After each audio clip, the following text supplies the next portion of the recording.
जय श्री राम। आज हम 16वें दोहे में हैं, जहाँ तुलसीदास अवधपुरी में रहने वाले नर नारियों और श्री राम के माता पिता माँ कौशल्या, दशरथ आदि को नमन कर रहे हैं, प्रणाम कर रहे हैं, वंदना कर रहे हैं। तो आइए आरंभ करें 16वें चौपाई को। बंदऊँ अवधपुरी अति पावनि, सरजू सरि कलि कलुष नसावनि। प्रणवौ पुर नर नारी बहोरी, ममता जिन पर प्रभु न थोरी। कहते हैं तुलसीदास कि मैं अवधपुरी नगरी की बंदऊँ अवधपुरी अति पावन। भगवान श्री राम ने जहाँ जन्म लिया, जिस जगह पर, जिस स्थान पर, वह कौन सी जगह है? अवधपुरी है, अयोध्या है। तो मैं उस स्थान को प्रणाम करता हूँ, अवधपुरी को प्रणाम करता हूँ, जहाँ श्री राम का आगमन हुआ, जन्म हुआ। सरजू सरि कलि कलुष नसावनि, और उस सरयू नदी को भी प्रणाम करता हूँ जो कलयुग के, कली, सरि कलि कलुष, सरि मतलब नदी, कली मतलब कलयुग, कलुष मतलब पाप, नसावनि नाश करने वाली। उस सरयू नदी की भी वंदना करता हूँ जो कलयुग के पापों को नाश करने वाली है। प्रणवौ पुर नर नारी बहोरी, और उन नर नारियों की भी वंदना करता हूँ, प्रणाम करता हूँ जो अवधपुरी में श्री राम के अलावा अन्य जो पुरुष, नर नारी, बच्चे रहते हैं। प्रणवौ पुर नर नारी बहोरी, जो बहुत सारे नर नारी रहने वाले हैं अयोध्या में रहने वाले, उन सभी नर नारियों को मैं प्रणाम करता हूँ। प्रणवौ प्रणाम करता हूँ। ममता जिन पर प्रभु न थोड़ी, जिन पर प्रभु की ममता भी कम नहीं थी, बहुत ज़्यादा थी, बहुत ज़्यादा है। उन सभी नर नारियों को, अर्थात अवधपुरी में रहने वाले उन सभी नर नारियों को मैं प्रणाम करता हूँ और सरयू नदी को भी प्रणाम करता हूँ। सिय निंदक अध ओघ नसाए, लोक विशोक बनाई बसाए। बंदऊँ कौशल्या दिसि प्राची, कीरति जासु सकल जग माची। आहा हा हा। देखिए, माँ कौशल्या की वंदना तो सबों ने की, करनी भी चाहिए, क्योंकि श्री राम जैसे देवता को जिसने अपने गर्भ से जन्म दिया, उनकी वंदना तो होनी ही चाहिए, उन्हें प्रणाम तो हमें करना ही चाहिए। लेकिन एक नए तरह से, एक नए शब्द से, एक नई सोच से यहाँ तुलसीदास माँ कौशल्या को प्रणाम करते हैं। क्या कह रहे हैं? बताता हूँ। कितनी दिशाएं हैं? 10 दिशाएं। दिशाएं कितनी हैं? 10। पूर्व, पश्चिम, उत्तर, दक्षिण, फिर चारों कोण, उत्तर पूर्व का कोना, पश्चिम पश्चिम उत्तर का कोना, 4 कोने हो गए, 4 दिशाएं हो गई, 8, आकाश 9 मतलब ऊपर 9, और नीचे धरती की तरफ 10। इस प्रकार 10 दिशाएं हैं। लेकिन इन 10 दिशाओं में जो सबसे प्रमुख दिशा है वो है पूर्व। हम अपने सारे शुभ कार्य किधर मुंह घुमा के करते हैं? मुंह करके करते हैं पूर्व की ओर। क्यों? क्योंकि सूर्य का आगमन जो हमारे जीवन में होता है, ऊर्जा का आगमन जो हमारे जीवन में होता है, वो कहाँ से होता है? उत्तर से, दक्षिण से नहीं, पूरब से, पूर्व से। तो यहाँ एक नई सोच के साथ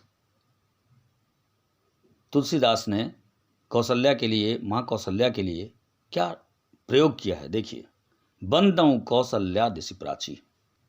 कौशल्या के समान पूर्व दिशा को मैं प्रणाम करता हूँ। अर्थात दिशाओं में जो श्रेष्ठ पूर्व दिशा है उसे माँ कौशल्या को दिया है तुलसीदास जी ने। कीरति जासु सकल जगमाची, जिनकी कीर्ति सारे जगत में, समस्त संसार में फैल रही है। अर्थात माँ कौशल्या इन दिशाओं में कैसी हैं? पूर्व दिशा के समान है। आइए आगे बढ़ते हैं। प्रगट्यौ जहाँ रघुपति शशि चारु, विश्व सुखद खल कमल तुषारु। दशरथ राउ सहित सब रानी, सुकृत सुमंगल मूरति मानी।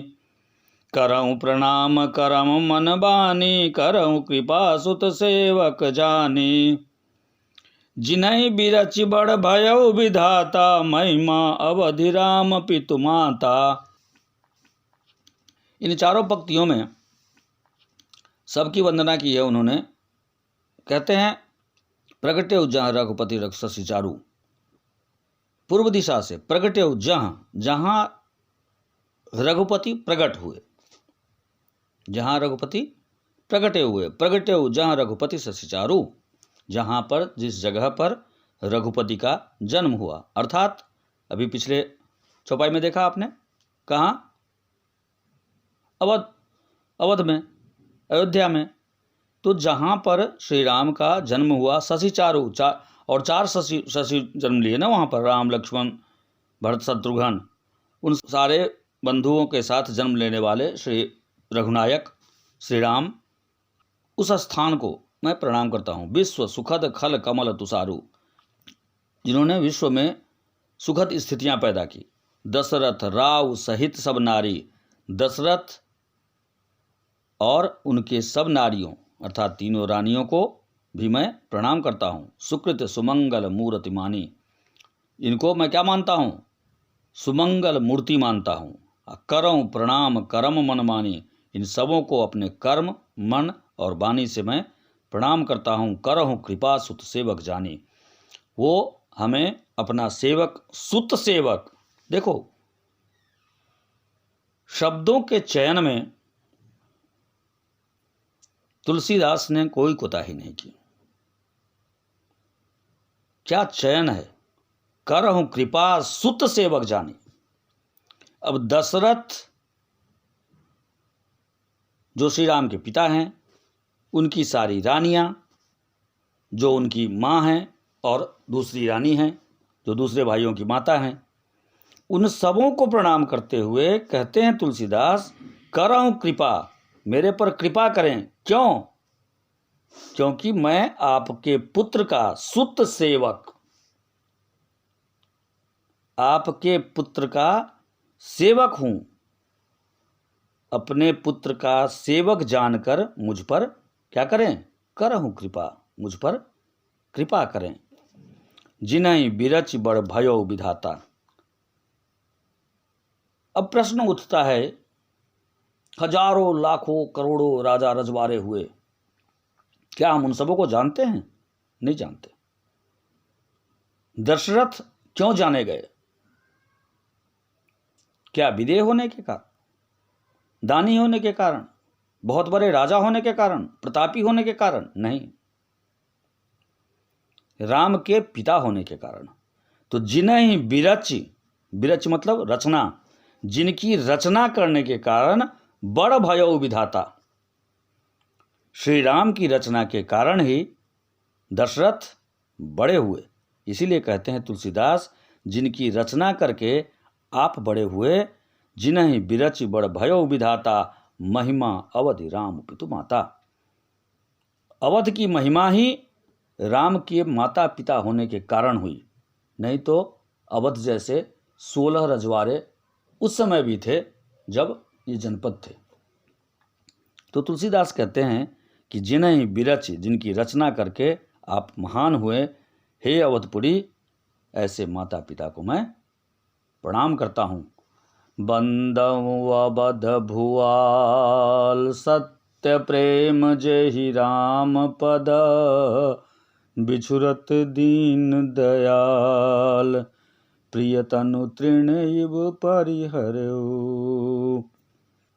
मैं इसलिए भी दशरथ जी की वंदना करता हूं क्योंकि श्री राम के प्रति दशरथ जी का प्रेम इतना ज्यादा था, इतना अधिक है कि उनसे बिछुड़ते ही बिछुरत दीन दयाल, प्रिय तनु तृण इव परिहरऊ।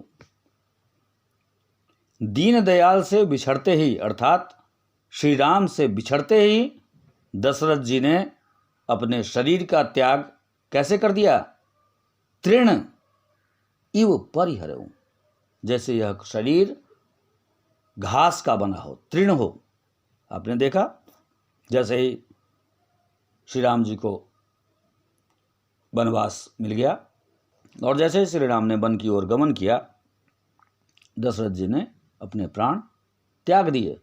अर्थात श्री राम से बिछड़ने के बाद दशरथ जी के जीने का कोई मतलब ही नहीं रहा। और उनके इस प्रेम को देखकर मैं उनके इस प्रेम को नमन करता हूं और प्रणाम करता हूं। धन्यवाद। आज के लिए बस इतना ही। जय श्री राम।